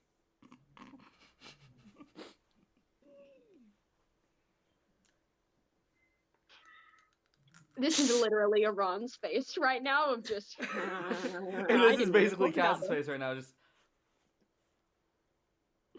Because one of the things is you dress it like people know. Sparky doesn't know most of the things that most of the others know. I'm pretty sure yeah. only Cass knows Well, how the curse came to. Yeah, but He it's said not it in necessarily that the- important. Ron doesn't consider it how it came about to be important, just the fact that he's cursed. He also said in Hyde's office, "That's what cursed me," when he pointed to the pearl. Yeah, so Sparky was and not Araya there went for there. that. Well, Aran pulls out the pearl. Willen very pointedly looks to the pearl, looks in the opposite direction. He goes, well, my husband and I are both, looks to Hugo, grins a bit. Husband and I are both pirates. And we were searching for something. I read something in a map that there was something else. And anyway, found this. And Finn, bless his soul, but he's a bit of an idiot, accidentally touched it. I don't know what happened to him, but that's the last thing I remember. I remember appearing out of stone and then seeing the rest of my crew, but I couldn't find Finn anywhere, so I don't know what's happened to him. But don't touch this thing. It'll turn you into this. And it's not fun. Do you know how much caffeine I get from just bloody walking? Okay. So can Spiky cast? Can Spiky do an Arcana check? Obviously, he can't cast Identify, but can you do an Arcana check? Yes. On what? A Ron or a pearl? The pile. Okay. I love that you give the option of Arcana check on our Ron. Well, yeah. What did you roll? Sorry, it's gonna get my thingy. That would be 18. It gives off the same, not the same vibes. It gives off similar vibes to the circlet in the sense that it seems like a conduit. But, it seems in between of the circlet and, say, Araya's or Aran's or anyone's. Aran doesn't have a spellcasting focus. It looks like a spellcasting, like it feels like a spellcasting focus, but it also feels a little bit like the circlet. And Aran just looks to it as well, and he says, "I checked it over. It's got something in there. It's like a curse or a person curse, I guess. But I can't communicate with it at all. It doesn't talk to me. I feel like it would to someone, but I don't know who. Yeah. But don't touch it. I will not. I will not touch it. Which, yeah. I would like to cast Identify, but I am aware that it's definitely not the smartest idea in this situation. Yeah. It reminds me a bit of Hugo's circlet, though less powerful and leaning not more less towards powerful, not less powerful, but darker. Different. Yeah, but like darker and more similar to an arcane focus. Okay.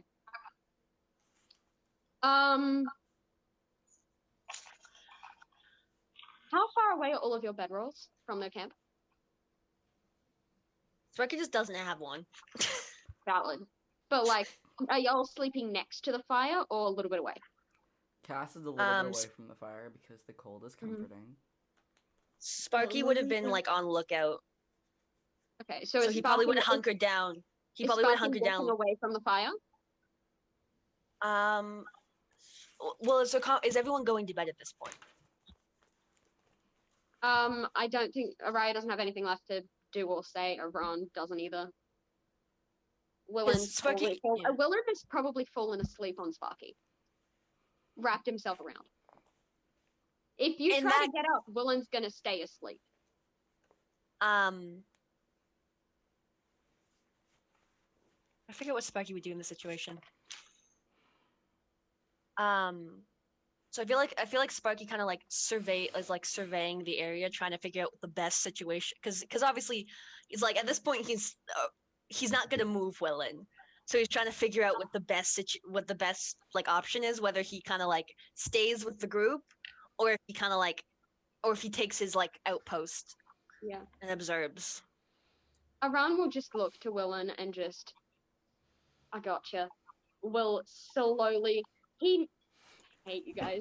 He's used to Willen in the sense that he's able to unwrap Willen and just hold him in his arms and put him into his bedroll and wrap him up. Willen stays asleep. Okay, Wait, so Sparky then like nods and then takes his position, sort of like surveying and keeping an eye out on everyone. So Willen is now with Aran. Willen is now with Reed/fire/cocoon thing, like how I talked about before. I thought you said. Bundle. No. Okay, I thought. So, Marie, how close is your bedroll to the campfire? Pretty dang close. She doesn't want to be like away from warmth. Okay, Sparky, roll me a perception check. That is 15. Okay. When you're walking out, you don't. So, in the grass, there is a couple of it's not just marshes for miles. There are bits of trees. There are and as in the frostier area, it gets a little bit harder to see everything. But you look and you swear you see something, and then you don't hear it again. You don't see it again, and then you just hear an arrow, and it shoots towards you, but it doesn't hit you. It hits the side of the wagon. You pick it out, and it has. You inspect the arrow. I won't make you roll for it because it's an arrow. You're gonna find everything you need on there. It's got a golden feathered tip, and the arrow itself looks like it's been hand carved. Okay. It looks, and then it has as you flip it around and you look at the base of the stone, not stone, it would be stone. Arrowhead? Yeah, the arrowhead, the stone arrowhead. You'll see at the very bottom part of the arrowhead, you just look and you see an E and an E. Okay. Okay, so we said who's awake at this point? Cassian's awake. Cassian is definitely awake. Hugo's gone to bed. Araya's meditating. Aran and Willen have both gone to sleep, but Aran's kind of half asleep, half awake. Yeah. So if you were too loud, he'd wake up. Is Maria awake? Oh, she's probably not quite awake. She's just kind of when you're sitting in bed staring up at the ceiling, in a life sucks kind of way. Yeah. Yes. There's Marie, just in her sleeping bag, just. Okay. So from where Sparky's standing, he can't see anything or where the arrow came from. Was the arrow fired or was it just found? It was fired into the side of the caravan. Okay. So I feel would have Castian noticed what happened? He would have heard the arrow mark. He would have heard the arrow being shot near the side of the wagon. The caravan, sorry. That's all he would have heard. And Cass is going to hear that, and he's probably going to go, "Are we under attack?" So Cass is going to get up. Yeah. Cass is going to drag his ass out of the bedroll. Over. And so Sparky kind of beckons Cass over and just shows him the engraving. You would immediately recognize it. Yep, immediately recognizes it and just immediately recognizes it. He looks at the arrow and then he follows the arrow's sight. Yeah. Can I roll a perception check to see if he sees anything? Yeah, roll a perception check. All right, because he knows arrows. He knows where it would have been fired from, based on the trajectory. Is that the fucking right word? I don't know. I haven't taken an archery class in 4 years. That's a natural 20. Oh, buddy boy. So it's a 23. Fucking natural 20. Okay. Hand it over. Natural 20s are the worst possible situations. I know I do, and I love it. Yeah. You you see something move in the grass, and you swear you see something for a moment. Then it goes. You swear you see a familiar face, then it just leaves. It disappears into the grass.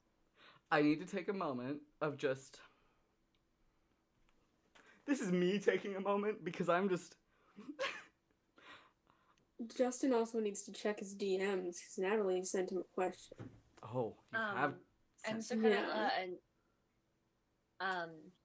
so I feel like Sparky just kind of looks at Cassie and is like, do you know where that arrow came from? And Cass is just staring at this spot where he saw something disappear. He goes, I know exactly gonna where try it and came follow it? from. Yes, I fucking am. Cass is going to just... Run. How far away would that be? Where that arrow was shot from? Quite a while away, but not like... Like how many feet, approximately? It's not close. About... Trying to think of the range of that bow to hit that would be about 320 feet, so it'd be about 200 feet away. Okay. He's gonna go ahead and face step that 30 feet. You don't. I mean, if you want to, yeah. Okay. Well, I feel like before as soon as Sparky kind of realizes that Sparky that he might bowl, like, listen, like, are we under attack? And Cass is just gonna wave him off and is going to sprint into to wherever that is.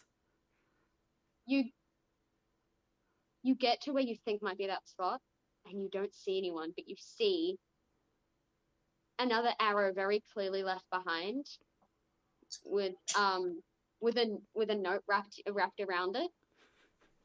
Okay, I'm gonna pick up the arrow. Yeah.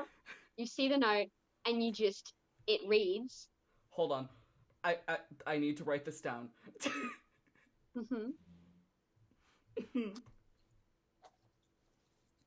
Google Drive, open a fucking document. Justin, I can just tell you this now. Okay. Okay. Start speaking. It's only because it's only a little slither of paper. It's only and it seems like it's been ripped from something, and it's just meet me in Grenier and the end. And then it's signed with an E and another E. E. Yeah. You don't see anything else. It's just Even the if you were Markiplier on E that 20, meme you would doubled. not see anything else. You would see grass slightly flattened one way, but then you also know between the two, like, you see a very obvious flattened path, but you know, because you know him well, that very obviously could have been misdirection. And it's probably not that way, and you probably wouldn't be able to, because I feel like both of you aren't that, like, even you both are very good trackers, that you both know each other, how to, like, evade each other. I can't say that right now, but I'm gonna message it to you for you to read later. Yes. Okay, so how far is Justin away from the camp? About 200 feet. 200 feet. Okay. About that. So Sparky sort of like, upon seeing, Justin, Castian kind of like run and disappear, like kind of like a half follows him, so like makes it, kind of like runs in that direction. Yep. And then kind of like looks Marie, back you at would the camp. notice them. You would hear the arrow as well. You would notice them, and you would notice Cass, who just misty step and bolting. Marie's up. Yeah, Marie's up, and she's like, Aran.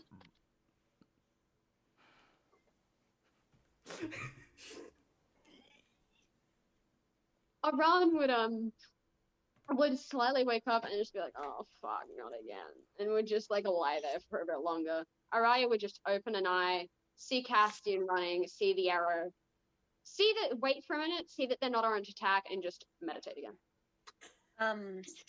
Okay, so Spike kind of like looks back at the others and sort of like trying to figure out what to do. Well, Castian, what are you doing? Cass is probably just gonna continue holding this arrow. Is he tearing up? Not yet. I feel like Spike kind of looks at Oran, and like Murray is like, Not around. 5 more minutes, please. God fucking damn it. But sorry, it's so like Murray that. is like, Murray's there. Murray's like, should I go after him?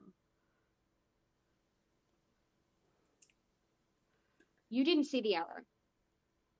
You just saw him running. Well, wouldn't think Marie that's your see best- the arrow? Because it's still on the side of the caravan. No, Spucky Spucky has pulled it. out. Spucky Spucky grabbed Cass it. didn't Spucky pull it pulled out. Spucky has it. Oh, Spucky pulled it out. And gave it to Castian. okay. Like handed it to Castian to look at. Yeah. So you probably still have the other arrow. Yeah. Marie He's has just got no way these to tell two what's going on. arrows just going,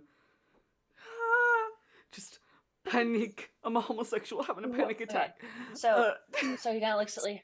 So Murray. Sparky, what happened? Well, when I was walking over the caravan to take my my sentry post, an arrow embedded itself into the side of the carriage. It had an engraving in the at the bottom of the arrowhead, and seeing as we are heading to, I guess, where Castian is more familiar with, I showed him the engraving and saw to see if he knew about it, and he just, I guess, located where the arrow came from and bolted.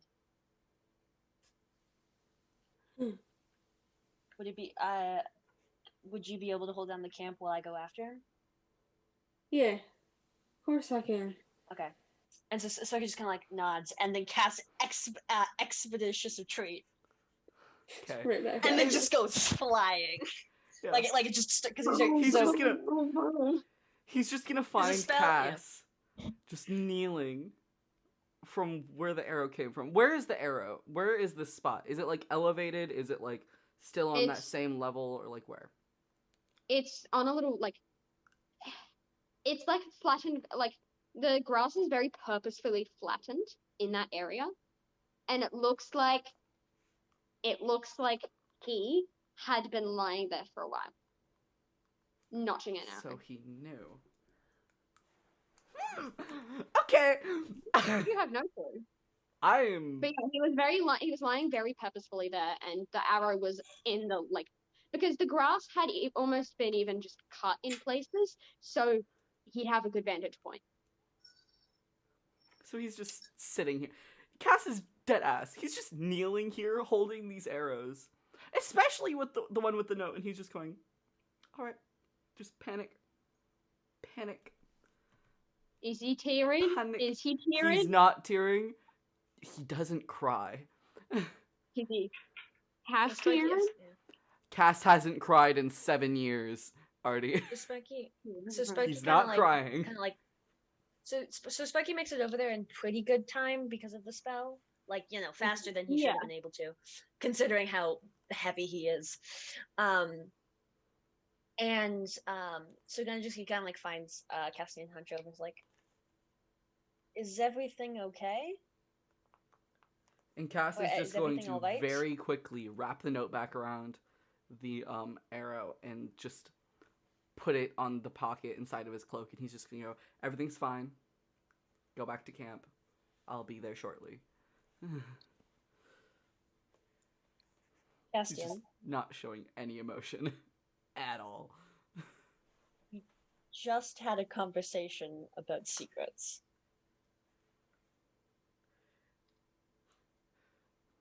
Some Will this secrets, affect us?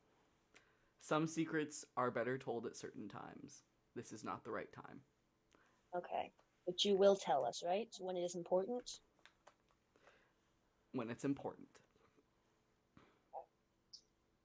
I would feel much more comfortable if you came back with me, seeing as we are not, I'm unsure. There's a lot of things that could be hiding in these tall grasses. You're right.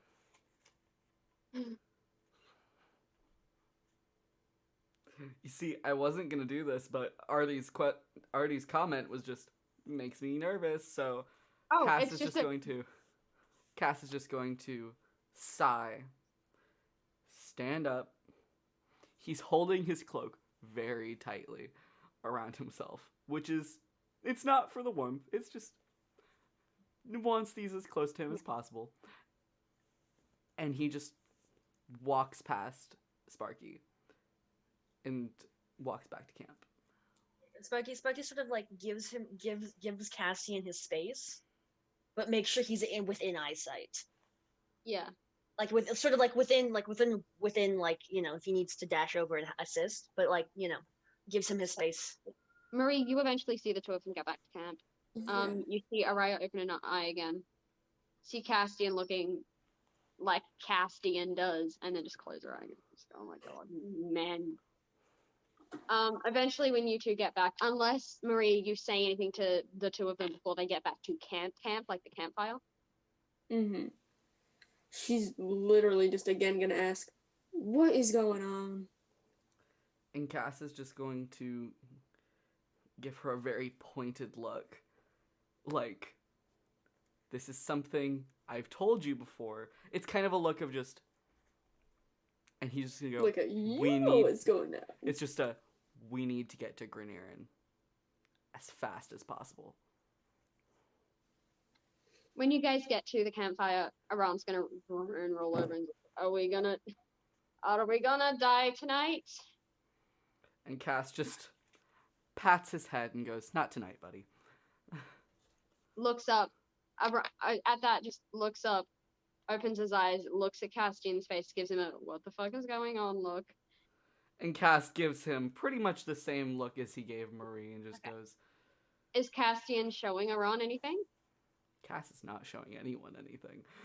Yeah. Cass is At keeping that these look, very close to him. Aran's gonna go to his necklace and start fiddling with it, giving Castian look very much a, we on the same page, buddy? Cass is gonna fiddle with his as well. Okay. And I feel like Aran Sparky's... just goes, and Cass just goes. Yeah. Okay. Are you doing anything else for the night, before settling in for the night? I'm a homosexual having a panic attack. He's just gonna be a homosexual having a panic attack. He's not even homosexual, but he's just a homosexual having a panic attack. So I feel Sparky kind of maybe not great with emotions, but being able to tell that Cass does not want to talk about it. Sort of like pats him on the shoulder and then heads back to where he was originally going to take a sentry post by the caravan. I love how, at this point, I'm just going to ask Sparky to roll the perception check at all times, because I feel like Sparky is the only one actually going to take watch, because Sparky is Sparky. And also because Sparky can watch and also take their long rest. Mm-hmm. Cass technically can do that as well, because he just needs 4 hours of meditation. Yeah. But the thing is with Sparky needs 6 hours of power downtime, but specifically, Sparky is still entirely alert. He just can't move. He's charging. He needs charging time.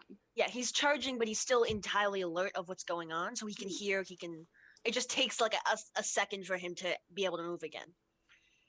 Okay, so, in the morning, you guys pack up. Hugo, begrudgingly, after having something of a night, Hugo had dreams again, of winged people, and wings, again. And Hugo's just very groggy, going, I don't want to do this, but I guess we're gonna have to do this, kind of thing. Willen wraps around. It's become custom now that Willen just wraps around Reed and just leans on Reed's head, and Reed just walks with Willen. I feel yeah. Pardon? Oh, no, you finish. You'll notice if anyone wants to take Willen from Reed, Reed will just get real angry. Real, just not angry, just, you took my Willen from me. No. Kind of thing. And even if it was Cass... Cassian. Yeah. And anyone who takes Willen, Reed... Cass just pats Reed's head and just goes, he's not going anywhere. He's still here, bud. But he's just very much just stop being a little bitch. Can Reed speak Draconic? Reed speaks Draconic. Can Castian speak Draconic? Yes, Castian speaks Draconic. Yes. Reed just goes, want fish boy. Want fish boy, miss fish boy. I need the fish boy. And Cass It's just counting. I know, bud. Not right now. Also, we did take a long rest, right? Yes, Yes. you did. Long Yeah, Long that was rest. I also feel like Sparky seeing, Hugo just not wanting to get up, and also Cassian's need for them to get up, just kind of scoops Hugo up and just carries him to the caravan. Yeah, Hugo can just have a time in the caravan. But yeah, as you guys are heading in, everything gets colder. And when I mean colder, I mean you guys start seeing your breath coalesce as you breathe out. You start to shiver and try to wrap yourselves around more. Castian, you would have had like maybe a snow cloak, like winter cloak, and as Willen being not clothed and wrapped around Dragon, I am assuming you're going to give. Cass is just going to take this way too big, literally like way too big, and just wrap it around the small. Willen's gonna wrap it around him as well, and you see Willen doing all right with the cold, but still being considerably cold. Like mechanically, Willen has a resistance to cold damage, so Willen does better in the cold than, say, Aran, who is freezing, just wrapped around his jacket and just very much, I hate the cold, I hate the cold, I hate the cold, I hate the cold, I hate the cold. But very important question. Does Sparky feel the cold, like, at all?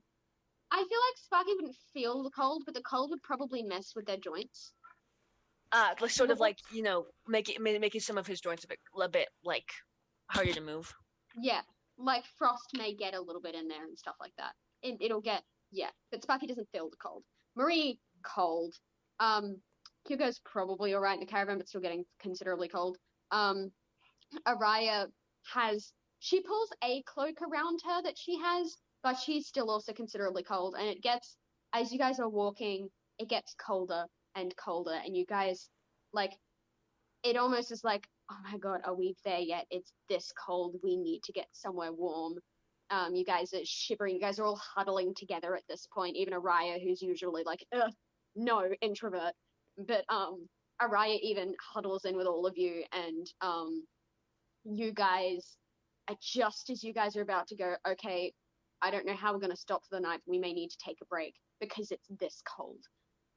But so just up ahead. Is Castian part of this, or are you still on the horse? Probably. Oh, Cass is on the horse. Okay.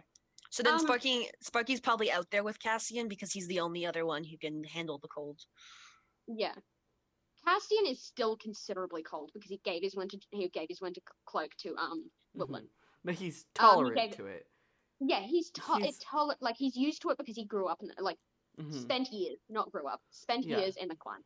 But he grew up in a nicer climate than that. But. So Sparky's just kind of making sure that Cassian is okay and not going to get frostbite. Just as it starts to get unbearable and you guys are like, we're going to have to do something. Just up ahead, you see a few wooden roofs poking out of the snow, a few dots of yellow light poking their way through. As you walk up and over a hill, Castian, you see this familiar sight of the tall, bricked, snow-capped houses surrounded by a large wooden border. You see street lamps with seemingly never-ending flames and cobbled streets sprinkled with snow. As you guys get to the gates, you see big, fluffy coats, ones that make you guys yearn for warmer coats yourselves. Castian, you see the familiar streets and buildings of your old home. You see familiar taverns where secret moments were shared and memories shot into you like the arrows in your quiver. Memories of drunken nights, blurred moments with him, some undoubtedly clear. Sparky, you see people all primarily whom you know to be ones, all interacting with each other similarly to that of the other street back in Grasman. For such a cold place, it sure seems warmer. And I was going to tell something to Hugo, but Hugo is currently preoccupied being sleepy. But, sleepy and cold. As the rest of you open, I'd say there are a couple of windows in the caravan, but as the rest of you get out of the caravan and look around, you guys see the same thing. You see Castian's face light up in just a smile. You see like signs of different buildings, and you see Castian looking at all of them in like sentimentality.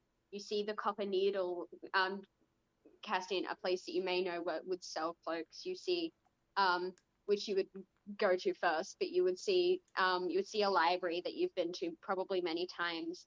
You see a couple of other buildings, but one building you recognize, but you know it under a different name. You know the tavern is now called the Tavern of Golden Scales. And that's where we'll end tonight. I'm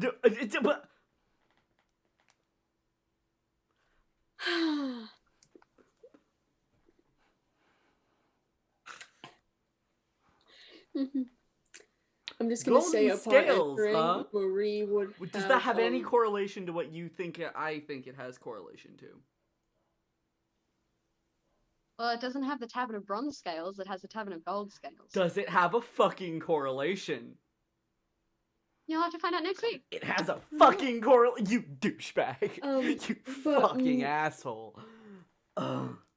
Marie will have put on the circlet of disguise and is looking like her regular black-haired self because she knows this is not good territory to look the way she does. Yeah, and we will discuss that more next session, but that is the end of the session. I hope y'all liked it. I had a lot of fun. I had a lot of fun seeing people's different reactions and different facial features. You hurt me. Yeah. Hi, Natalie. You didn't make me cry this time. It was great. Fucking made me angry, though. Throughout it, we had to have Hugo go to sleep because Eddie had to go. Also, but, one thing that I will mention more on the topic of Iran's familiar, I went Iran to have a fancy familiar. Goes, hey, let's make him have a gold dragon, a gold dragon-esque thing. And then went, oh, that's not fine Fae familiar, that's fine regular familiar. So I had to go and find Iran a new familiar, which is now a yellow lace monitor. And it's you should very look them up. pretty. They're a big lizard in Australia, and they're so cool. And he will be described more later. But also, cut this out. I have. You can continue. I figured out. I was reading through my D&D thing. 4 infusions, they need to be done over a long rest. Okay. Yeah. We'll talk about that more And, later. But bye, everyone. I'm gonna say goodbye on behalf of Eddie. But bye, guys. See you next week. Bye. Okay.